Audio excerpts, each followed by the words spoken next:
Hello. Welcome to Reading Time. My name's Time, and this week we're reading the Grimm Fairy Tales by the Grimm brothers. Let's get to reading. The Grimm Fairy Tales by Jacob and Wilhelm Grimm are a collection of German fairy tales that were first published in 1812. Some of these tales are well known, such as Rapunzel, Rumpelstiltskin, Hansel and Gretel, or Cinderella. It should be noted that there were 5 editions of the Grimm Fairy Tales that the Grimm brothers published.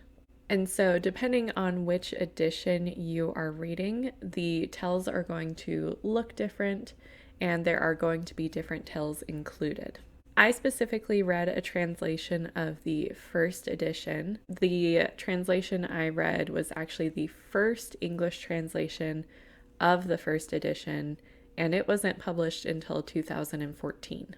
So some of my critiques aren't going to necessarily fit with the edition that you have read if you have read a different edition. I'll go more into the differences between the first and fifth edition later on, but first I'd like to give my rating for these stories.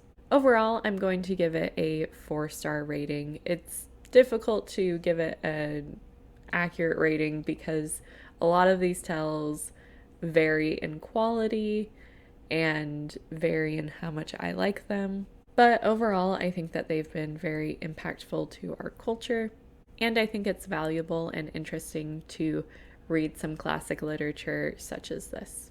Now, because there are so many different stories, it is difficult for me to break down the content into specifics, so I'm going to go into more overarching themes and tendencies that I noticed for these tales. And as I said earlier, this is based purely off of the first edition stories and not the 5th edition stories. So the first thing to keep in mind with these stories is violence. There is definitely a lot of violence throughout. Violence is very prevalent in a lot of these stories. Oh, hi, Buttercup. Hello. Oh, thank you. Thank you for saying hi.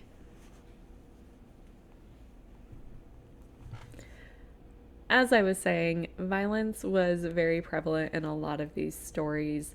There are many instances of death, dismemberment, cannibalism. There's a lot going on. There's one story in specific that did not make it to the 5th edition because it is so brutal, and it is called How Some Children Played at Slaughtering. From the title alone, it might give you an idea about what the story is about, but let's just say that it's very gruesome and very brutal. As far as substance usage goes, there's definitely alcohol usage in some of the stories. Some characters do drink till they're drunk. However, I can't really name any specific instances that stand out to me. And as far as sexual content goes, there are a lot of instances of men being given quests that if they accomplish it, that they are then given princesses to wed. Or instances where women hide themselves from men until their disguises are seen through or they can't keep up their disguises anymore, and then they become the wives of kings. So a lot of arranged marriage type situations. And then there are definitely kisses and other things like that. Some deception in some instances where someone will think that they're with their spouse, but they're not. There's a lot going on in this category as well, but nothing too specific. However, one thing that should be noted is that in the original Rapunzel story, Rapunzel becomes pregnant from the prince, and when Mother Gothel finds out, she banishes Rapunzel. And by the 5th edition, the pregnancy was completely cut out, and instead of Rapunzel having her clothes fit too tightly and Mother Gothel finding out she's pregnant, instead Rapunzel reveals that the prince has been coming by basically saying, "Hey, why are you so much heavier and so much more difficult to lift up by my hair than the prince?" So while I see no issue of pregnancy being included in a tale, that was something that was eventually cut between the first and fifth editions. And most other types of content that you can think of are really going to depend on the story. Each story has different themes and different issues and topics, so really it's dependent on the story. And there are a lot of them. In the first edition, there was 156 stories, and by the last edition, by the fifth edition, there were 210 stories. So, because there are so many stories and because the content just varies so much, it is difficult for me to put an exact recommendation for an age level for these stories.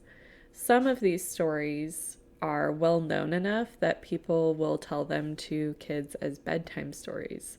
For example, I think of something like Hansel and Gretel.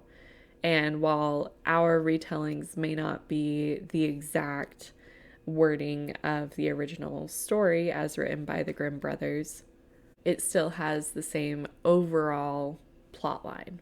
On the other hand, there are definitely stories in here that I wouldn't recommend for anyone younger than high school, such as How Some Children Played at Slaughtering, because it's really just extremely gruesome and disturbing. So, really, I don't think I can put an exact age level for these stories. It's really going to depend on each story.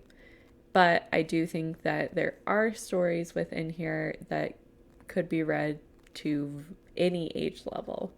It really just depends. Now, there are some really interesting things going on with the Grimm fairy tales when you look at it historically.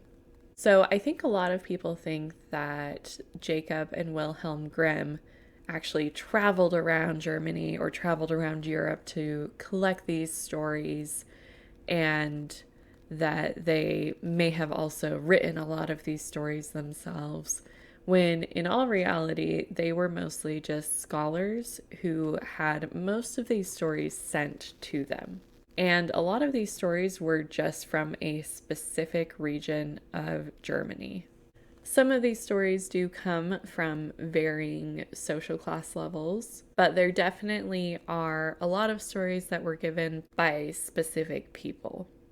And the original goal and intent of Jacob and Wilhelm when they collected these stories was to publish them as they are, untouched, unedited. For a few stories, they did make some small edits just to finish up a story or to have it transition into the next thought, but overall, they didn't touch the stories at all. However, after the first edition, as they became better known and as they started getting a lot of critiques and feedback, they made a lot of edits to these stories. After all of this feedback, the brothers, and especially Wilhelm Grimm, decided that edits needed to be made. So a lot of the tales became longer and more cohesive. There was more of a storyline given to it. Additionally, the stories were cleaned up quite a bit. They were written in a way where it just sounded nicer, and some of the content that wasn't suitable for children was taken out. And while the 5th edition stories still aren't as cleaned up as a Disney-fied version of these stories, they still tend to be a lot more polished and a lot less crude and violent than their 1st edition counterparts. Originally, these tales weren't even intended for children. They were written as just tales that they had gathered, and the Grimm brothers even said that they weren't intended for children, even though nowadays when we think of fairy tales, we think of the prime audience as children. So, keeping in mind all of the changes that were made between the 1st and 5th editions, I think that if one were to specifically teach about the Grimm fairy tales in a classroom setting, it would also be interesting to include the idea of adaptation. There are a lot of fairy tale adaptations, both written and on screen. And I think fairy tale retellings and fairy tale adaptations are especially popular, or have been especially popular in the recent past. So I think especially if you wanted to take this into a high school setting, or maybe even middle school, just depending on the books, you could have different students find different fairy tale adaptations or fairy tale retellings and read them and then compare them with the original text. If you wanted to take it a step further, you could have students pick their own Grimm fairy tale and adapt it into a modern day retelling. Obviously, even if you were working with high schoolers on this, I would probably limit the list so that there weren't A, so many tells, and B, so that there were limitations on the original content to avoid excessive violence. But overall, I did enjoy the Brothers Grimm fairy tales, and this edition was really good.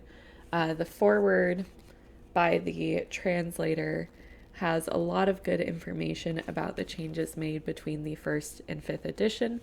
And I like that this edition also has all of these illustrations that look like woodcuts.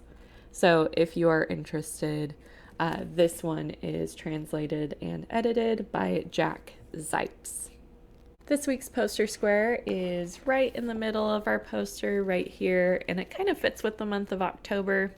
It's a spooky forest with a moon, and I guess it just kind of fits with that idea of fairy tales being in the forest. Let me know what your favorite fairy tale is, specifically Grimm Fairy Tale, if you are familiar with them. And let me know if you would be interested on me doing further breakdowns on especially popular fairy tales, or on some of my favorites that I found in the book.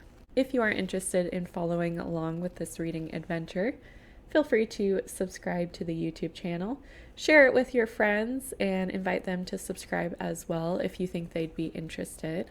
Or share my pages on social media, either on Facebook or Instagram, where I post updates about what I am reading. As always, I hope that you have a marvelous week and a wonderful read.